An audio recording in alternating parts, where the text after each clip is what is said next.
torture yourself on your birthday?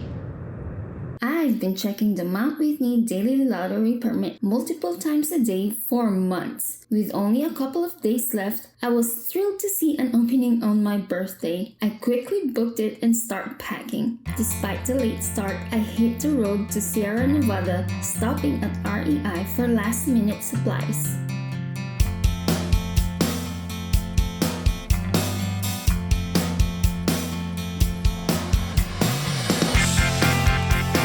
A heavy storm was forecasted, so I checked the trail conditions at the visitor center and it was still a go.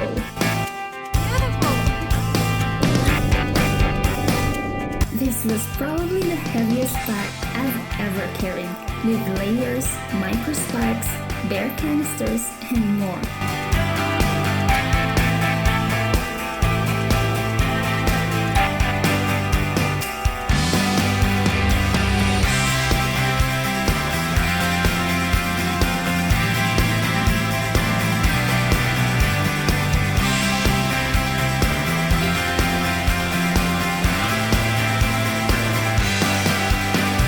It's just a pure switchback right now, and I am on 8,800 feet. Motivation was high, and I crushed the first 2 miles.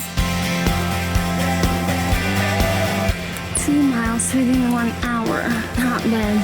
I passed a couple of group of hikers, and I'm about to pass one more group. Oh, my sweat is on my eyes, and it started raining.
Still raining. I just checked my map, and at the outpost camp it is 10,000 feet. At the trail camp it's 11,900 feet. So from outpost to trail camp, 2 miles apart, it is 2,000 feet of elevation gain.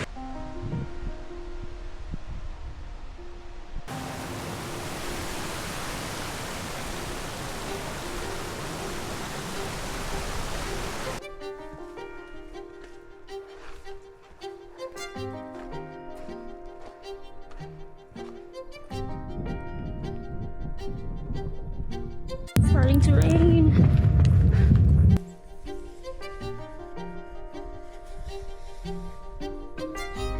I'm so tired. I'll probably take a nap here. Power nap, probably 15 to 20 minutes. Let the rain pass by. Altitude sickness kicked in. I swear, every time I put this jacket on, the sun comes out. And I had to slow down. No altitude training had been done, and my recent hikes were mostly at sea level, except for the half dome. I am 5 miles in. Well, a little over 5 miles in. And I'm struggling. I still have a mile to go to my campsite for the night. I can't wait.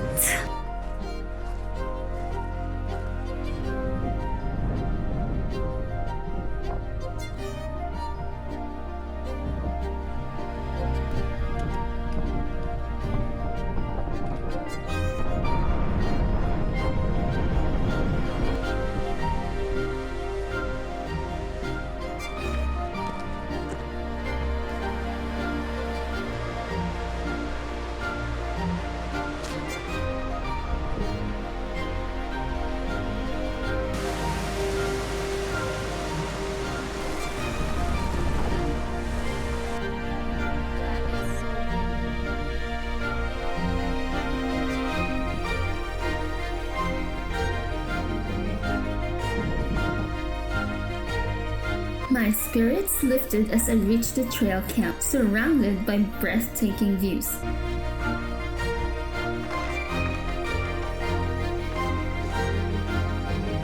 It was time to settle in for 2 nights.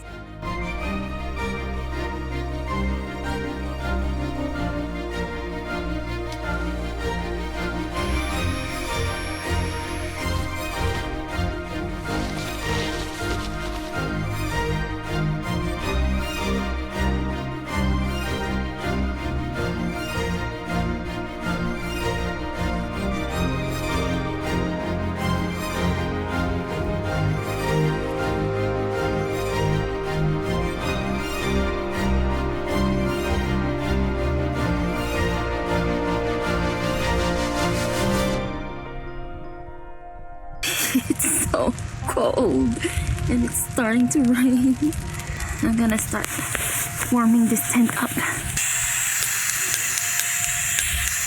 Oh my god. It's not lighting up.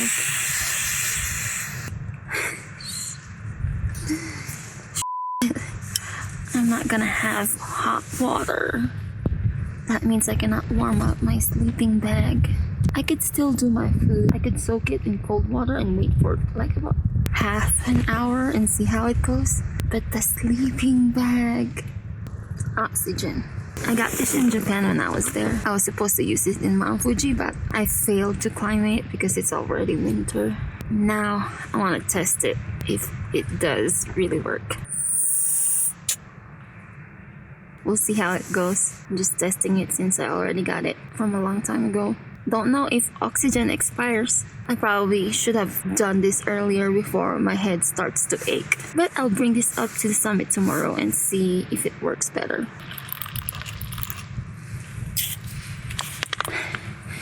This is cold water.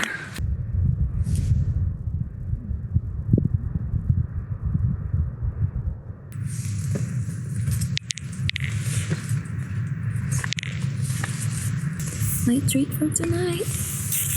We're working so hard to get up here. Although my alarm wouldn't go off for another hour, the sound of people passing by the campsite prompted me to start getting ready early. I decided to head out sooner than planned.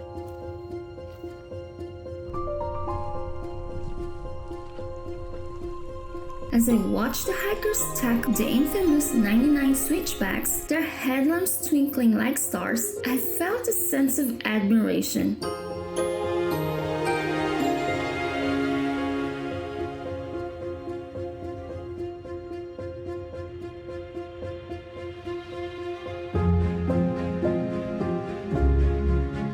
But it wasn't long before I started feeling the altitude sickness more intensely. Even just a short way up the switchbacks, I began using my supplemental oxygen and hiked slowly, stopping frequently. My legs ached from the previous day's climb with a heavy backpack, and I desperately needed to rest. However, every time I stopped, the cold set in, making it harder. Strangers passing by offered words of encouragement and checked in on me, motivating me to keep moving. I knew the remaining 4 miles would be a challenge, and it was likely to take the entire day.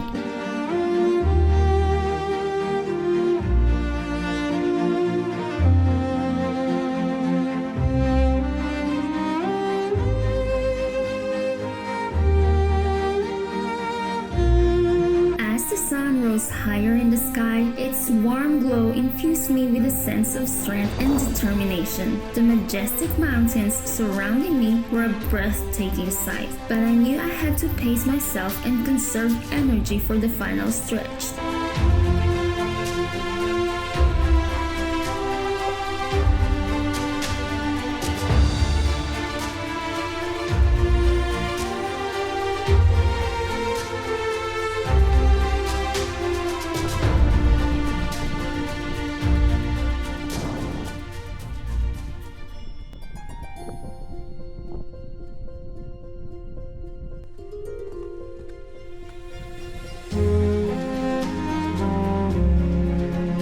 With only 2 miles left to go, I pressed on cautiously.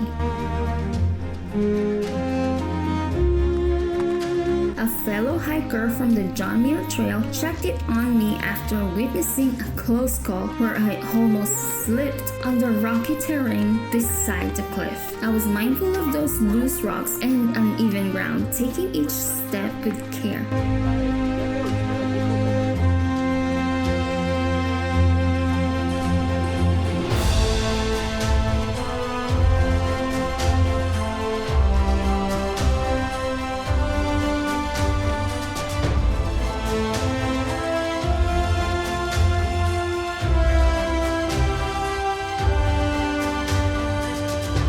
Despite being tantalizingly closely to my goal, the altitude sickness continued to slow me down. I was grateful for my supplemental oxygen, which was helping me push through the challenging conditions.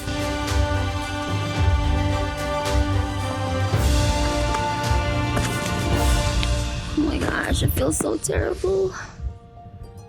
I was one of the earliest people on the trail, and after 2 hours everybody's passing me by, and now I'm so close and everybody's coming down is cheering me. I'm not even embarrassed, I'm just so tired. I could fall asleep while standing or sitting. The moment of triumph finally arrived. I reached the top of Mount Whitney and the sense of accomplishment was overwhelming. The challenging backpacking trip, arguably the most difficult one I've ever undertaken, was nearing its end.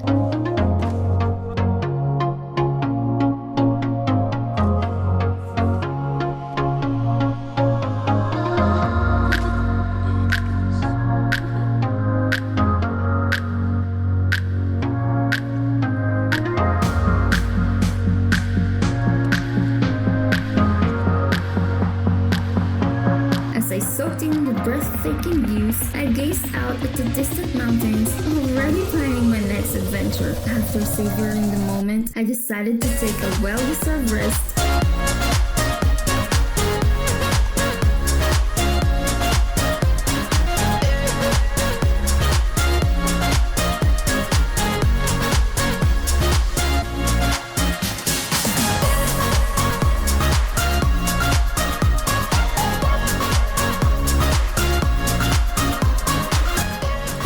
Don't touch it.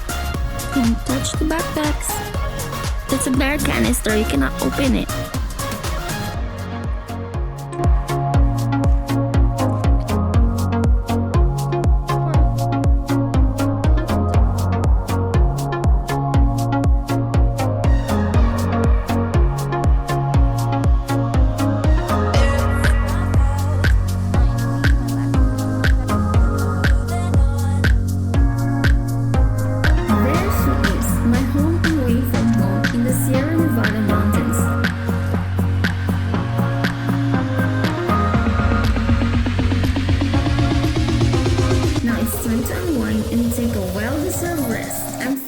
Sleeping until the next day, recharging for my next adventure. And man, a hot meal sounds like a perfect way to cap off this epic hike. But you know, my butane already ran out. However, after an hour of rest, I decided to push on and complete my hike, opting for the comfort of my van.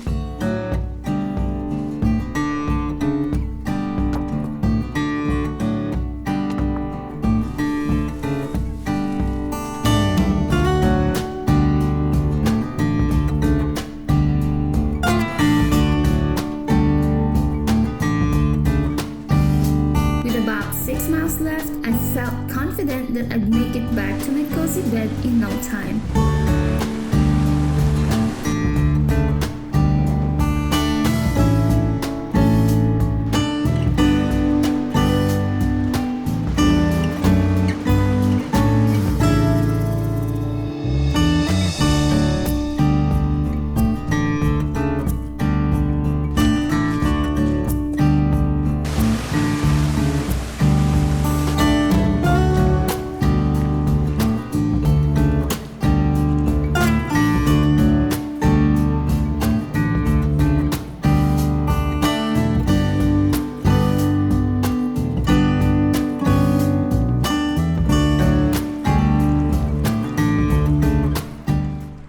Thank you for watching this week's adventure.